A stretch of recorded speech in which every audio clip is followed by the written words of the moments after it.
Good evening, my dear friends. தொட்டனை தொரு மணற்கேணி மாந்தருக்கு கற்றனை தொரு அறிவு. So this is Thomas. I am presenting this video for UPSC aspirants. So last classes வந்து Indian polity so East India Company Act from the year of 1793 to 1853 கூடிய chapter ஆக்ட்ல என்னென்ன மாதிரி powers and exercise are put forth அப்படிங்கிறது நம்ம கிளியரா discuss பண்ணிட்டு இருந்தோம். This is the continuation of the classes today. So today we are going to discuss with respect to the Government of India Act 1858. இதை வந்து என்ன சொல்லலாம் அப்படின்னா the good government of India act 1858ன்னு சொல்லலாம் இல்லையா? ஏன் அப்படின்னா ஈஸ்ட் இந்தியா கம்பெனியில் இருக்கக்கூடிய எல்லா ரைட்ஸையும் பிரிட்டிஷ் கவர்மெண்ட் வந்து டேக் ஓவர் பண்றாங்க. ஸோ அப்படிங்கிற ஒரு சிங்கிள் லைன்ல இருந்து இந்த கிளாஸ் நம்ம இன்ட்ரெஸ்டா டிஸ்கஸ் பண்ணலாம். ஸோ ஃபர்ஸ்ட் வந்து இந்த சாப்டருக்குள்ள நம்ம போகும்போது பாத்தீங்க அப்படின்னா ஈவன் இன் லட்சுமிகாந்த் புக்ல கூட பார்த்தவங்களால தெரிஞ்சுக்க முடியும். It was parted into two kind. One is பாத்தீங்கன்னா company rule, company activity from 1773 of regulation ஆக்ட்ல இருந்து 1853 டில் தி எண்ட் ஆஃப் த சிப்பாய் முட்டினி வரைக்குமே, ஆர் ஃபர்ஸ்ட் இண்டிபெண்டன்ட் வார் 1857 வரைக்கும். ஸோ இடைப்பட்ட காலத்துல ஒரு கம்பெனி ரூல், அதாவது ஈஸ்ட் இந்தியா கம்பெனி வந்து it was administrated through that British வந்து ஈஸ்ட் இந்தியா கம்பெனி மூலியமா தான் நிர்வாகம் பண்ணாங்க அப்படிங்கிறது. ஸோ அதுக்கப்புறம் பாத்தீங்கன்னா தி குரோன் ரூல், ஸோ கிரீடத்தின் கீழாட்சின்னு சொல்லுவாங்க. ஸோ தி குரோன் ரூலை பொறுத்த வரைக்கும் பாத்தீங்கன்னா 1858ல இருந்து 1947 வரைக்கும். இந்த ரெண்டுக்கும் நிறைய டிஃபரன்சஸ் இருக்கும் அப்படிங்கிறது தான். கம்பெனி ரூலை பொறுத்த வரைக்கும் பாத்தீங்கன்னா ஈவன் டு ஸ்லேவ் சிஸ்டம் மாதிரி ஒரு ஆக்டிவிட்டி தான் இந்தியாவில் இருந்தது.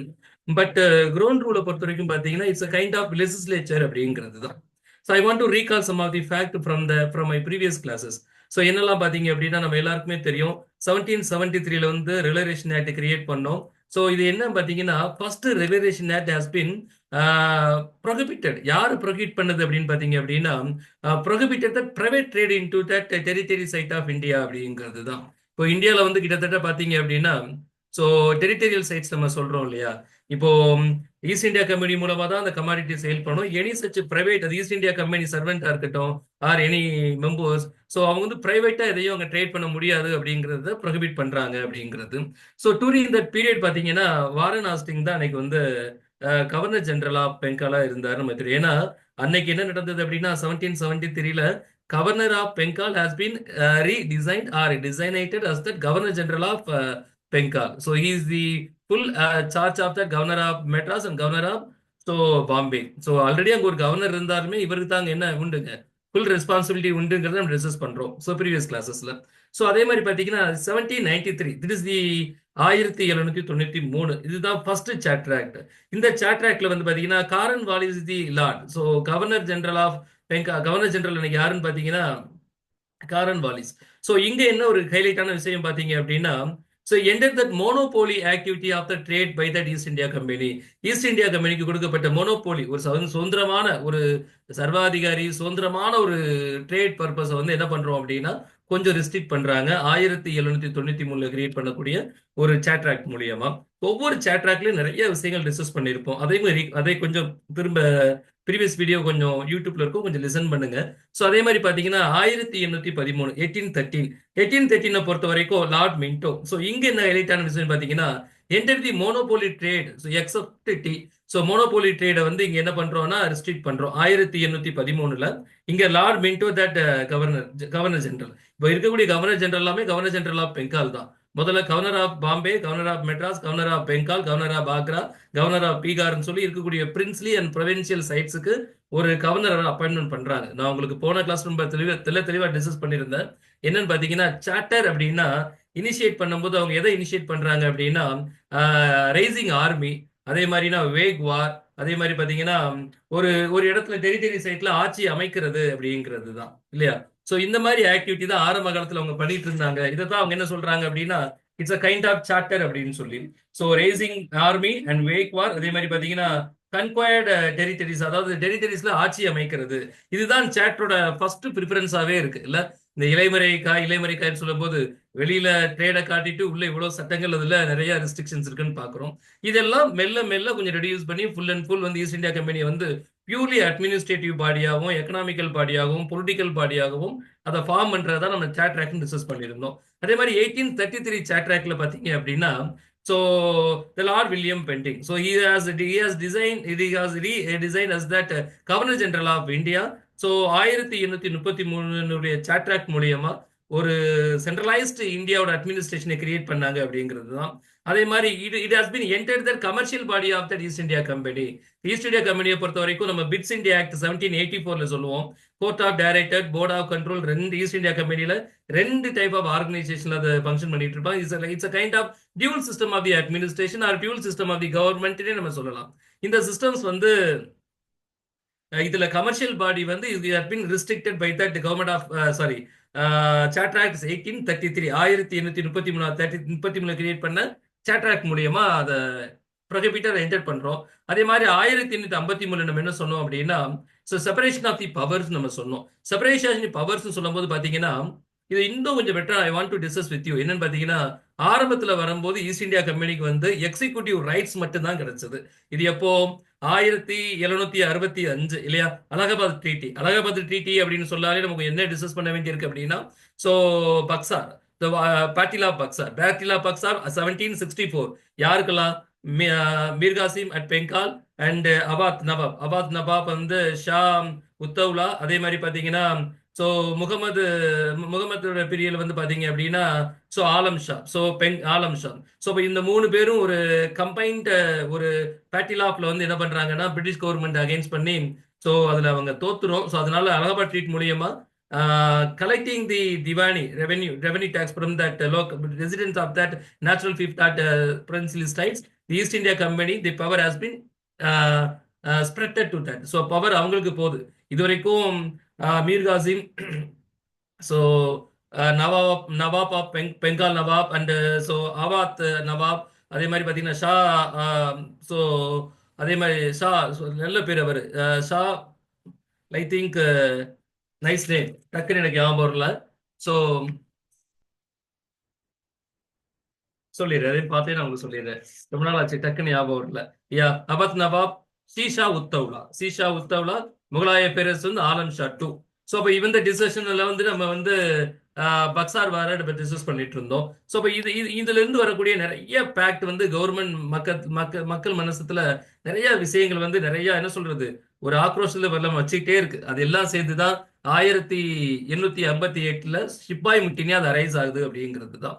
ஸோ பிஃபோர் தட் வந்து 1853 வந்து ஸோ லெஜிஸ்லேட்டர் எக்ஸிக்யூட்டிவ் பாடியா பிரிக்கிறாங்க. ஆரம்ப காலத்துல எக்ஸிக்யூட்டிவ் ரைட்ஸ்னு கொண்டு வரோம் ஈஸ்ட் இந்தியா கம்பெனியை. அதுக்கப்புறம் 1773 ரெகுலரைசேஷன் ஆக்ட்ல என்ன சொல்றோம், எக்ஸிக்யூட்டிவ் கவுன்சில் சொல்லி தட் மீன் லார்டு வாரன் ஹாஸ்டிங்க்கு எக்ஸிக்யூட்டிவ் கவுன்சில் கிரியேட் பண்றாங்க 4 மெம்பர்ஸோட. Is an advisory body that the executive council is an advisory body to that governor general of Bengal அப்படின்னு எக்ஸ்பிளைன் பண்றாங்க. 1833 வந்து என்ன பண்றாங்க அப்படின்னா ஸோ 4 மெம்பரா இருக்கக்கூடியது 6 மெம்பரா மாத்துறாங்க. சீஃப் கமாண்டரையும் ஸோ கவர்னர் ஜெனரல் ஆஃப் பெங்காலையும் ஒன் ஆஃப் த மெம்பரை ஆட் பண்ணி மொத்தம் 6 பேர் கொண்ட ஒரு அமைப்பா பார்ஷியலி லெஜிஸ்லேஷன் அமைப்பா கிரியேட் பண்ண ட்ரை பண்றாங்க. But even it is called executive council தான் நம்ம சொல்றோம். 1853 தான் த ஃபர்ஸ்ட் டைம், இந்த லாஸ்ட் சாட்ராக்டும் கூட ஸோ ஃபர்ஸ்ட் மைல் ஸ்டோன் கூட நம்ம இதை கூட சொல்லலாம். 1853 சொல்லலாம். பிகாஸ் இந்த first step towards the legislature, ஒரு அமைப்பு, ஒரு லெஜிஸ்லேச்சர் டைப் ஆஃப் தி அமைப்பு வந்து எங்க கிரியேட் பண்றாங்கன்னா 1853 இங்கதான் என்ன பண்றாங்கன்னா தி power has been vested into that legislative council and also executive council. Executive council 1833 Kiran பண்ண அந்த 6 பேர் ஆல்ரெடி எக்ஸிஸ்டட், அவங்க 6 பேர் இருப்பாங்க. This not a issue. இந்த சப்சிக்வெண்டா பாத்தீங்கன்னா ஸோ இன்னொரு 6 பேர் புதுசா ஆட் பண்றாங்க. அதுல 4 பேர் லோக்கல் பீப்புளா லோக்கல் ரெப்ரஸன்டேஷன் ஸோ கிரான் பண்றாங்க. யாருக்கெல்லாம் பாத்தீங்கன்னா மெட்ராஸ், பெங்கால், ஸோ பாம்பே, நாக்ரா, இந்த 4 சைட்ஸ்ல இருந்து லோக்கல் நாமினேஷன் வந்து ரெப்ரசென்ட் பண்றாங்க அப்படிங்கிறது தான். அப்போ இதுதான் எக்ஸிக்யூட்டிவ் பாடி அண்ட் லெஜிஸ்லேட்டிவ் பாடி நம்ம சொல்றோம். எக்ஸிக்யூட்டிவ்ல 6 பேர், லெஜிஸ்லேச்சர் பாடியை பொறுத்த வரைக்கும் எக்ஸிக்யூட்டிவ் கூடிய 6+6 அடிஷனலா ஒன்று ஆட் பண்ணிக்கிறோம். அந்த அவுட் ஆஃப் 6ல 4 பேர் வந்து பாத்தீங்க அப்படின்னா local representative, that mean Madras, Bombay, Bengal. இதுதான் நம்ம இவ்வளவு நாளும் சாட்ராக்ல டிஸ்கஸ் பண்ணக்கூடிய ஒரு சாராம்சம். இன்னும் நிறைய விஷயங்கள் டிஸ்கஸ் பண்ணியிருந்தோம். ஸோ எப்போ கிருஷ்ண மிஷனரி வந்தாங்க, Indians are not depart or part, so இது மாதிரி சிவில் சர்வன்ஸ் எப்போ open competition, Macaulay committee, so dual system, civil administration, revenue, political function, நிறைய விஷயங்கள் டிஸ்கஸ் பண்ணியிருந்தோம் இல்லையா.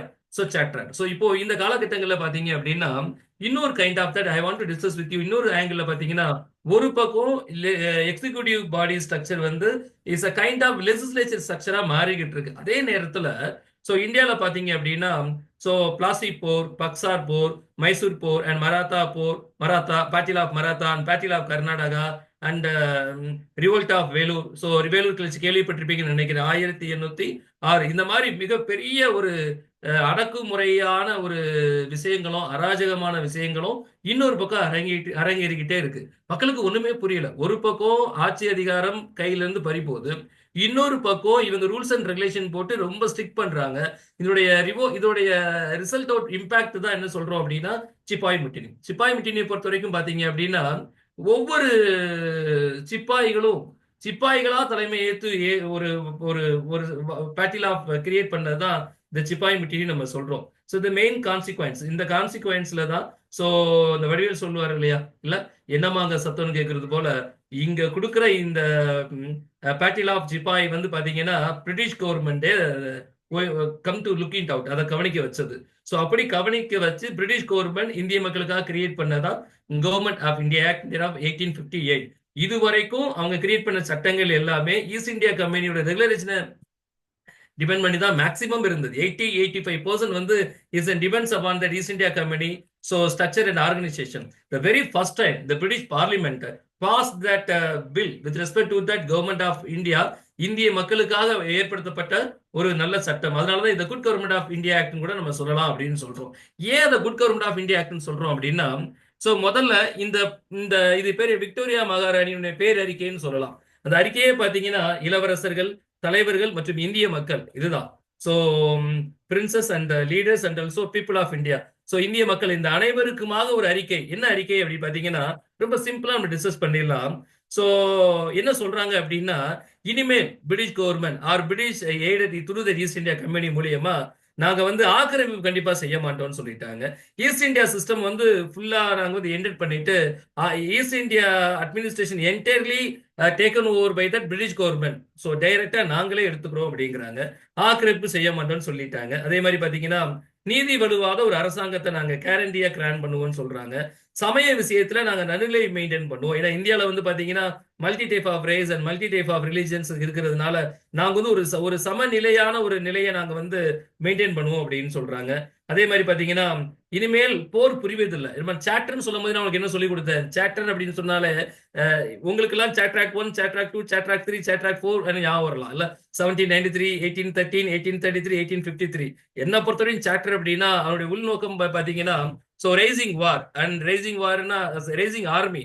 இப்போ 2 மன்னர்கள் பிரச்சனையா கஷ்டப்பட்டு இருக்காங்க அப்படின்னா அவங்க வார் பண்ண போறாங்கன்னா யாராவது ஒருத்தருக்கு ஆர்மியை ரைஸ் பண்ணி ஒருத்தரை ஜெயிக்க வச்சு ஒருத்தரை தோக்கடிக்கிறது இல்ல. இந்த 23ஆம் புலிகேசில அழகா சொல்லியிருப்பாங்க அதையும் இல்ல.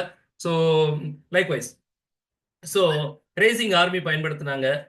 அப்புறம் பாத்தீங்கன்னா வேஜ் வார், அதாவது சண்டை போர் செய்யணும் இல்ல, நீ எனக்கு டாக்ஸ் கட்டாலையோ இந்த ஒரு ஒரு ஃபேக்டரி ஆர்கனைஸ் பண்ண நீ சப்போர்ட் பண்ணாட்டியோ சைட்ஸ்ல வந்து பிரின்ஸ்லி ஸ்டேட்ல பண்ணல அப்படின்னா நாங்க வேக் வார் பண்ணுவோம் உங்க அதுக்கு பயந்து சில பேர் வந்து எதுக்குடா நமக்கு ஒம்மன் கொடுத்துட்டு போயிருவாங்க இல்லையா. ஸோ அதே மாதிரி பாத்தீங்கன்னா ஸோ கன்குவயர்டு டெரிட்டரிஸ், அதாவது டெரிட்டரியில ஆட்சி அமைக்கிறது, இந்த மாதிரி ஒரு சிஸ்டம் தான் என்ன பார்த்துட்டு இருந்த வரைக்கும் சார்ட்டர் ஆக்ட்ல. இப்போ அவங்க என்ன சொல்றாங்க, ஈஸ்ட் இந்தியா கம்பெனி இதுவரைக்கும் என்னென்ன டெரிட்டரி எக்ஸ்டெண்ட் பண்ணி இருந்ததோ அந்த டெரிட்டரி எல்லாம் டைரக்ட் பிரிட்டிஷ் கவர்மெண்ட் கண்ட்ரோல்ல வந்துரும். பிரிட்டிஷ் கவர்மெண்ட் கண்ட்ரோல்ல வந்தா இட்ஸ் தட் மீன் இப்போ எப்படி நம்ம இந்தியா ஸோ தமிழ்நாடு ஒரு சென்ட்ரல் அண்ட் ஸ்டேட்னு சொல்றோம்ல, it's a kind of structure. So அவங்க என்ன சொல்றாங்கன்னா British centralised body, one of the state is in இந்தியான்னு சொல்றான் இல்ல. நீங்க மேப் பாத்தீங்கன்னா தெரியும் அவங்களுடைய சைட்ஸ் எவ்வளோ, நம்முடைய வால்யூம் எவ்வளோ நம்ம சிம்பிளா தெரிஞ்சுக்க முடியும் இல்ல. சரிங்க, வாங்க இன்னொரு கிளாஸ் அதிகமா டிஸ்கஸ் பண்ணிக்கலாம். சோ இப்போ இந்த ஃபேக்டை பொறுத்த வரைக்கும் என்னன்னு பாத்தீங்கன்னா போர் புரிவதில்லைன்னு சொல்லிட்டாங்க. சோ அதாவது லேண்ட் வந்து எக்ஸ்டெண்ட் பண்ண மாட்டோம். அப்ப சாப்டர்ல வந்து அவங்க என்னெல்லாம் ஒரு எய்ம் வச்சிருந்தாங்களோ அது எல்லாமே பண்றது இல்ல அப்படின்னு சொல்லியாச்சு.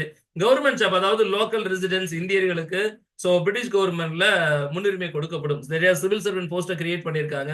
இன்னைக்கு நம்ம பாக்குறோம் இல்லையா, ஐசிசி சொல்லுவாங்க, இந்தியன் சென்ட்ரல் சர்வீஸ் சொல்லுவாங்க. சோ அந்த மாதிரி போஸ்ட் நிறைய கிரியேட் பண்ணிருப்பாங்க. லிங்கா படத்துல கூட ரஜினி சார் ஒரு அழகாக எக்ஸ்பிளைன் பண்ணிருப்பாங்க அந்த ஃபேக்ட் எல்லாமே. சோ அப்போ அந்த மாதிரி எப்படி ஒரு அரசனா இருந்தவர் எப்படி ஒரு சிவில் சர்வெண்டா மாறுறாரு அப்படிங்கிறது தான். சோ சிவில் சர்வெண்டா இந்தியர்களுக்கு வர வாய்ப்பு கிடைக்குது. அது மட்டும் இல்ல, இன்னைக்கு பாக்குற ABCD இடைநிலை, நடுநிலை, கடைநிலை ஊழியர்களுக்கும் இந்தியர்களுக்கு வாய்ப்பு கொடுப்போம்னு சொல்றாங்க. இன்னைக்கு நம்ம பாக்குற கவர்மெண்ட் ஜாப் இன்னைக்கு வந்து கிரான் பண்றாங்க. அதே மாதிரி பாத்தீங்கன்னா சோ இந்தியாவுடைய கைத்தொழில மேம்படுவதற்கு நிறைய திட்டங்கள் நாங்க எஸ்டாப்ளிஷ் பண்றோம். எப்படி இன்னைக்கு வந்து கவர்மெண்ட் நமக்காக நிறைய திட்டங்கள் வந்து மோடி கவர்மெண்ட் நிறைய ஸ்கீம்ஸ் வந்து அனௌன்ஸ் பண்றாங்களோ, அது போல நிறைய இந்த கைத்தொழில் இந்தியாவில் டெவலப் பண்ற நிறைய பண்ணுவோம். இது ஒரு மிகப்பெரிய அறிக்கை அப்படிங்கிறது தான் அவங்க சொல்றாங்க. இதெல்லாம் எதுக்கு அப்படின்னா, இந்தியாவுக்கு கூடிய ரிவோல்ட் என்ன காரணம், ஏன் இந்த ரைசிங் அப்படின்னு பாத்தீங்கன்னா, நான் ஃபர்ஸ்டே சொன்னேன். ஒரு பக்கம் ரூல்ஸ் அண்ட் ரெகுலேஷன்ஸ்ல நிறைய ரெஸ்ட்ரிக்ஷன்ஸ் பாக்குறோம். இன்னொரு பக்கம் ரொம்ப அபத்தமா நம்ம உரிமைகளும் நம்முடைய ரைட்ஸும் பறி போய்கிட்டே இருக்கு. வெரி பர்டிகுலரா இந்த கவர்மெண்ட் ஆஃப் இந்தியா 1858 நம்ம டிஸ்கஸ் பண்ணணும் அப்படின்னா, ஸோ டல்ஹௌசியை பத்தி நம்ம சொல்லியே ஆகணும். 1853 காலகட்டங்கள்ல தட் மீன் 4th சார்ட்டர் ஆக்ட்ல is that governor general of Bengal Dalhousie அவர் ஃபாலோ பண்ண கொள்கைகள் பாத்தீங்கன்னா டாக்ட்ரைன் ஆஃப் லாப்சஸ், வாரிசு இழப்பு கொள்கைன்னு சொல்லுவாங்க. அல்லது பாத்தீங்கன்னா நாடு பிடிக்கும் கொள்கை. ஸோ அதாவது உங்களுக்கு வாரிசு இல்லைன்னா பிரிட்டிஷ் கவர்மெண்ட் எடுத்துப்போம்ல. இப்ப நமக்கு வந்து வாரிசு என்ன சொத்தப்புறம் பகுதிக்கார எடுத்துப்பேன் சும்மா விட முடியுமா இல்ல. So first legal case, second legal case, third legal case நிறைய லெவல்லாம் இருக்கு. ஒருத்தருக்கு இப்போ குழந்தை இல்லை அப்படின்னா அவங்க ப்ராப்பர்ட்டி அவங்க பிரதர்ஸ் அண்ட் சிஸ்டர்ஸ்க்கு தான் அது ஷேர் போகும். ஸோ யாரு ஃபர்ஸ்ட் யாரு ஷேர் யாரெல்லாம் இருக்காங்க, அப்பா அம்மா இருப்பாங்க. ஸோ இந்த மாதிரி நிறைய விஷயங்கள் இருக்கு இல்லையா. இதெல்லாம் ஃபாலோ பண்ணாம ஸோ டாக்டரின் ஆஃப் பிரின்சிபிள் தான் உங்களுக்கு வாரிசு இல்லைன்னா ஒரு ஆண் வாரிசு இல்லை அப்படின்னா அந்த கிங்டம் ஆக்டிவிட்டி யாருக்கு போகும் அப்படின்னா அது பிரிட்டிஷ் கவர்மெண்ட் போயிடும். இது எதுக்காக அவங்க ஃபாலோ பண்ணாங்கன்னா எக்ஸ்டெண்டட் பவுண்டரிஸ். இது எப்போ பாத்தீங்கன்னா 1853 இருந்து ரொம்ப 17th செஞ்சுரி ரொம்ப அதிகமா இருந்தது. அதுதான் நம்ம என்ன சொல்றோம், பக்சா போர், பிளாசி போர் and battle of Maratha, battle of Mysore, battle of Karnataka. So இந்த மாதிரி நிறைய பேட்டில் அவங்க கிரியேட் பண்ணிக்கிட்டே இருக்காங்க. ஸோ உங்களுக்கு ராபர்ட் கிளைவ் பத்தி இந்த இடத்துல நம்ம பேசியே ஆகணும். ஒன் ஆஃப் தட் ரொம்ப மோசமான ஒரு அட்மினிஸ்ட்ரேட்டர் அண்ட் ரூலர். அண்ட் இந்த நாடு பிடிக்கும் எக்ஸ்டெண்ட் பண்ண பவுண்டரிஸ் எக்ஸ்டென்ஸ்ல அதீத தீர்வம் காட்டினவர் அவர் தான். ஒரு பக்கம் ஈவு இறக்கலாம மக்கள் ரொம்ப கஷ்டப்படுறோம். இன்னொரு பக்கம் rules and regulation by charter act மூலியமா நிறைய ரெஸ்ட்ரிக்ஷன் நமக்கு ஆகுது. அதனால ஒரு அரைஸ் ஆஃப் தட் ஒரு ஒரு காலனிகள் சைட்ஸா இருந்து ஒரு ட்ரேடிங் கமாடிட்டியா இருக்கக்கூடிய ஒரு company how it is that entire administration ஒரு அரைஸ் ஆகுது. நிறைய இங்க குழப்பங்களும் நிறைய இன்ரெகுலாரிட்டி இருக்கிறதுனால டைரக்டா பிரிட்டிஷ் கவர்மெண்ட் இந்த கண்ட்ரோலை எடுத்துக்கிறாங்க. East India system has been entered. அதனால ரொம்ப அழகா சொல்றாங்க, ஆக்கிரமிப்பு செய்ய மாட்டோம், நீதி வலுவாத அரசாங்கம் கொடுப்போம், சமய விஷயத்தில் அதாவது நடுநிலையை மெயின்டைன் பண்ணுவோம், ஸோ போர் செய்ய மாட்டோம், பரப்பை எக்ஸ்டெண்ட் பண்ண மாட்டோம், ஸோ கவர்மெண்ட் ஜாப் இந்தியர்களுக்கு கிராண்ட் பண்ண கண்டிப்பா சிஸ்டம் செய்யப்படும், கைத்தொழில் மேம்படுத்துறதுக்கு நிறைய சலுகைகளும் நிறைய இனிஷியேட்டிவ்ஸும் எடுக்கப்படும் அப்படின்னு நிறைய அஷூரன்ஸ் இன்னும் நிறைய அனௌன்ஸ் பண்ணிட்டே இருக்காங்க இல்ல. ஸோ திஸ் அபவுட் தட் பேரறிக்கை நம்ம சொல்றோம். அது மட்டும் இல்ல, பட் இந்தியன் பொலிட்டி ஆங்கிள் நம்ம டிஸ்கஸ் பண்ணணும் அப்படின்னா what is the fact on that government of India act அப்படிங்கிறது தான். எஸ், இப்போதான் நம்ம கிளாஸ்க்குள்ளே போறோங்க இல்ல. இவ்வளவு நேரம் அவுட்டர் லைன்லேயே சுத்தி இருக்கும் இல்ல, அதுவும் புரிஞ்சிருக்கும் நான் நினைக்கிறேன். ஸோ நிறைய ஃபேக்ட்ல டிஸ்கஸ் பண்ணியிருந்தேன். So now my discussion is very sharp with respect to that 1858 government of India act. சரி, வாட் வி கால் இது எப்படிலாம் கால் பண்ணலாம் and why we call likewise. ஏன் அப்படின்னா இட்ஸ் அ சிப்பாய் முட்டினி. நான் அது ஏன் ஒரு காரணம்னு சொல்லிட்டேன். Why we call that government of India act 1858 சிப்பாய் நம்ம சொல்லலாம். It's first independent war. நம்ம ஆங்கிள் இருந்து பார்த்தா. ஸோ அங்க வடிவில் சொன்னது போல அங்க என்னமா சத்தோன்னு பிரிட்டிஷ்காரங்க ஆங்கிள் பாத்தீங்க அப்படின்னா நத்திங் ஒன்னும் இல்லைங்க. ஜஸ்ட் சிப்பாய் முட்டினி. அப்படின்னா சிப்பாய்களா சேர்ந்து சின்ன கிளர்ச்சி பண்ணிட்டாங்க. ஸோ மிகப்பெரிய கிளர்ச்சியை கிரியேட் பண்ணி 150 ஆண்டுகளுக்கு மேல 16th செஞ்சுரியில இருந்து 17th செஞ்சுரியில ஸ்ட்ரென்தன் பண்ணக்கூடிய ஈஸ்ட் இந்தியா கம்பெனி தட் அட்மினிஸ்ட்ரேஷனை சிப்பாய் முட்டின் மூலியமா நம்ம கெட் அவுட் பண்ணிருக்கோங்க. அவ்வளவு பெரிய விஷயத்தை அவங்க என்ன சொல்லிடுறாங்க, ரொம்ப சிம்பிளா சிப்பாய் கழகம் ஏதோ 4-5 சிப்பாய்கள் சேர்ந்து பிரச்சனை பண்ணிட்டாங்கன்னு சொன்னது போல சிப்பாய் முட்டின் இஸ் நாட் a சிப்பாய் முட்டின் is the first independent war, the rise of war in India in the era of 1858. இது கிட்டத்தட்ட பாத்தீங்க அப்படின்னா இந்தியால லைக்வைஸ் வந்து மீரத்துல ஸ்டார்ட் பண்ணி குவாலியர் வரைக்கும் மிகப்பெரிய தாக்கங்கள் ஏற்படுத்தது. தமிழ்நாட்டிலேயும் நிறைய இடங்கள் இருந்தது. ஸோ வேலுநாச்சியார் காலகட்டங்கள்ல நிறைய ஃபேக்ட் வந்து நம்ம சொல்லிட்டே இருக்கலாம். ஜான்சி ராணி சொல்லலாம் இல்லையா. ஸோ ஜான்சி ராணி சொல்லலாம். அந்த மாதிரி நிறைய இடங்கள்ல வந்து ரிவோல்ட் அரைஸ் ஆயிருக்கு அப்படிங்கிறது தான். So government of India act 1858 is called likewise sepoy mutiny at that the good government of India act. அதே மாதிரி பாத்தீங்கன்னா the first independent war நம்ம கால் பண்ணலாங்க. சரி, செகண்ட் பாயிண்ட். இப்போ ஒவ்வொரு சாப்டர்லயும் நிறைய விஷயங்களை வந்து நம்ம டிஸ்கஸ் பண்ணிட்டே இருந்தோம். It's maybe it's ended sir, it's a creative sir, it's a restricted sir, it's a created sir, நிறைய விஷயங்களை நம்ம டிஸ்கஸ் பண்ணிட்டே இருந்தோம். It's a very kind in that 1858 பொறுத்த வரைக்கும் பாத்தீங்க அப்படின்னா நம்ம அதுல டிஸ்கஸ் பண்ணது போல எக்ஸிக்யூட்டிவ் ரைட்னு சொன்னோம், எக்ஸிக்யூட்டிவ் கவுன்சில்னு சொன்னோம், அதுக்கப்புறம் லெஜிஸ்லேட்டிவ் கவுன்சில், எக்ஸிக்யூட்டிவ் கவுன்சில் ரெண்டா பிரிச்சாங்கன்னு சொன்னோம். இப்போ இந்த சிஸ்டம் ஹஸ் பீன் டெஸ்ட்ராய்ட். எல்லாமே முடிச்சதுக்கு அப்புறம் இது எப்படி நம்ம எடுத்துக்கிறோம் அப்படின்னு பாத்தீங்க அப்படின்னா it converted into that viceroy and secretary of the state. எப்படி இன்னைக்கு வந்து நம்ம கவர்னர் சீஃப் மினிஸ்டர் அட்மினிஸ்ட்ரேஷன் சொல்றோம் இல்லையா, அது போல. ஸோ அன்னைக்கு இங்க எப்படி இருந்ததுன்னு பாத்தீங்க அப்படின்னா state of secretary and also viceroy. Who is that governor general of India is that viceroy of that time. So அந்த நேரத்தில் யாருன்னு பாத்தீங்கன்னா லார்ட் கார்னிங். ஸோ இது எனக்கு தெரிஞ்சு ஆர்ஆர்பி மாதிரி எக்ஸாம்ஸ்ல பாத்தீங்க அப்படின்னா ரொம்ப சிம்பிள் ஃபேக்டா கேட்பாங்க. எப்படி கேட்பாங்கன்னா, who is the first viceroy of India இந்த இயர் ஆஃப் 1858 யார் அப்படின்னா லார்ட் கார்னிங். அதே கேள்வி இன்னொரு ஆங்கிள் கேட்கலாம். Who is that last governor general of India அப்படின்னு கேட்டா லார்ட் கார்னிங் இல்லையா. ஸோ இதே கொஸ்டின் ஃபேக்ட் வந்து நீங்க 1773 போட்டு என்ன செய்யலாம், who is that first governor general of பெங்கால்னு கேட்டா so lord Warren Hasting. Yes, who is that first governor general of இந்தியான்னு கேட்டா so William Bentinck. Who is that last governor general of பெங்கால்னு கேட்டா அதுவும் வில்லியம் பெண்டிங் தான். Because that post has been redesign as that அப்படிங்கிறது தான் இல்லையா. So இப்போ 1858 vice governor general of India அப்படிங்கிற ஒரு போஸ்ட் எப்படி பண்றோம், வைஸ்ராய். வைஸ்ராய் அப்படின்னா பிரதிநிதி. பிரதிநிதினா என்னன்னு பாத்தீங்க அப்படின்னா, சோ இவர் வந்து சோ பிரிட்டிஷ் பார்லிமெண்ட்ல ஒரு cabinet minister, he is one of the member. இதுவரைக்கும் நம்ம வந்து through that executive council and legislative council மூலியமாவே ரெப்ரசன்ட் போயிட்டு இருந்தது. ஸோ கீழே கத்துறது இப்போ நம்ம உதாரணமா சொல்லணும் அப்படின்னா ஒரு இன்கம் சர்டிபிகேட்டோ அல்லது ஒரு ஒரு ரெசிடென்சியல் சர்டிஃபிகேட்டோ வாங்கணும் அப்படின்னா the channel is through that VO and RI and also tahsildar. But so நீங்க டைரக்டா சொல்றது தாசில்தாருக்கு போகணும் அப்படின்றது இல்லையா. ஸோ அந்த மாதிரி ஒரு நியூ அப்டேட் தான். ஸோ இப்போ இங்க என்ன ஆகுதுன்னு பாத்தீங்க அப்படின்னா, ஸோ வைஸ்ராய் வந்து is a cabinet member. British பார்லிமெண்ட்ல கேபினெட் மெம்பருக்கு ஒரு சீட் உண்டு. அவர் வந்து டைரக்டா அங்க ரெப்ரசென்ட் பண்ணுவாரு. இந்தியன் அட்மினிஸ்ட்ரேஷன்ல 1858ல பிரிட்டிஷ் த கிரேட் பிரிட்டிஷ் வந்து என்ன கேரன்லி கிரான் பண்ணாங்களோ அது கிடைக்கிற வரைக்கும் அது அஃபெக்ட் பண்ணாத அளவுக்கு சட்டங்கள் இயற்றப்படும் அப்படிங்கிறதுக்கு ரெஸ்பான்சிபிலிட்டி. அதே மாதிரி பாத்தீங்கன்னா வைஸ்ராய்க்கு பேரலா பாத்தீங்கன்னா இந்த state of likewise secretary of the state நம்ம சொல்லுவாங்க. ஸோ வைஸ்ராய் அப்படிங்கிறது நம்ம கவர்னர் ஜெனரல் தான் நம்ம சொல்லிட்டோம். பட் நாமினேட் பண்ணக்கூடிய ஆள் யாருன்னு பாத்தீங்க அப்படின்னா the secretary of the state. India is a kind of state. அப்போ இங்க இருக்கக்கூடிய செக்ரட்டரி ஆஃப் ஸ்டேட் தான் அங்க போய் என்ன பண்ணுவாரு, ஒரு பிரதிநிதியா உட்கார்ந்துருப்பாரு அப்படிங்கிறது தான். Yes, so they created that viceroy and secretary of the state. The secretary of the state established that 15 members, 15 members அதுல இருப்பாங்க. 8+7, அது 8 பேர் வந்து பிரிட்டிஷ் கவர்மெண்ட் டைரக்டா அப்பாயின்மெண்ட் பண்றாங்க. 7 பேர் வந்து East India company, that mean என்ன சொல்றது, ஃபார்மர் பர்சனல் சொல்றது போல பர்சனல் முன்னாடி இருக்கக்கூடிய ஆட்சியாளர்கள் அதிகாரத்தில் யாராவது இருக்கவங்களுக்கு 7 பேருக்கு வாய்ப்பு கொடுத்திருக்காங்க.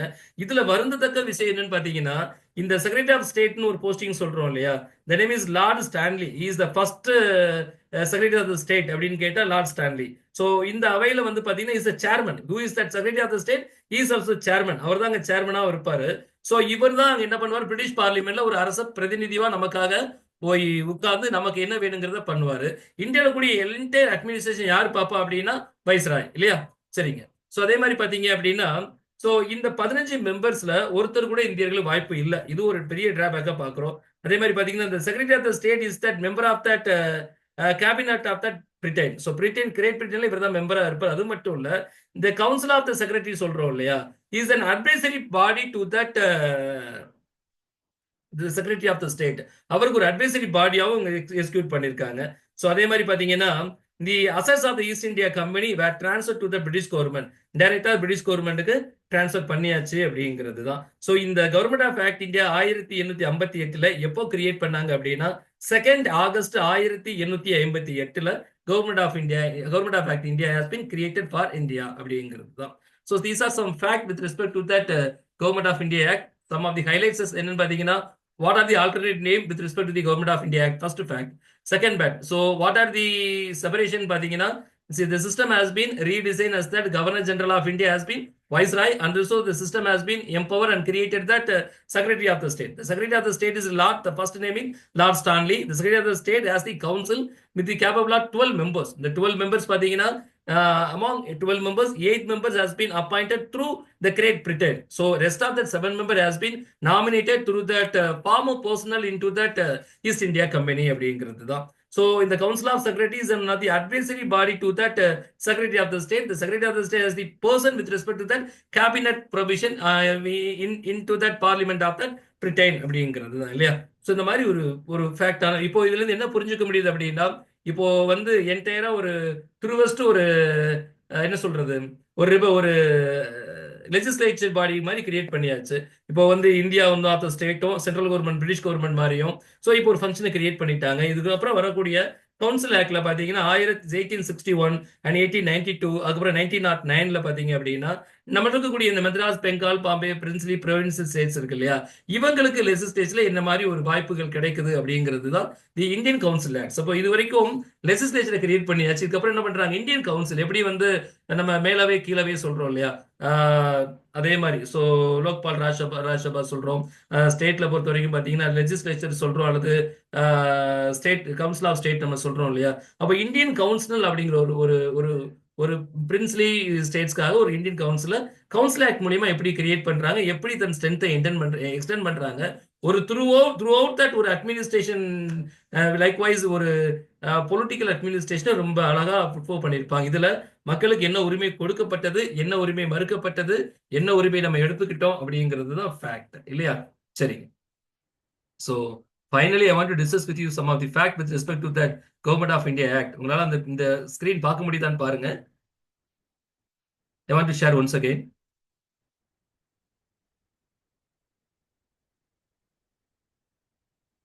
The term is very clear. On 2nd August 1858, less than a month after Canning proclaimed the Viceroy of British, so the Parliament passed the Government of India Act, transferring British power over India from the East India Company. So whose ineptitude was primarily claimed for that mutiny to that crown.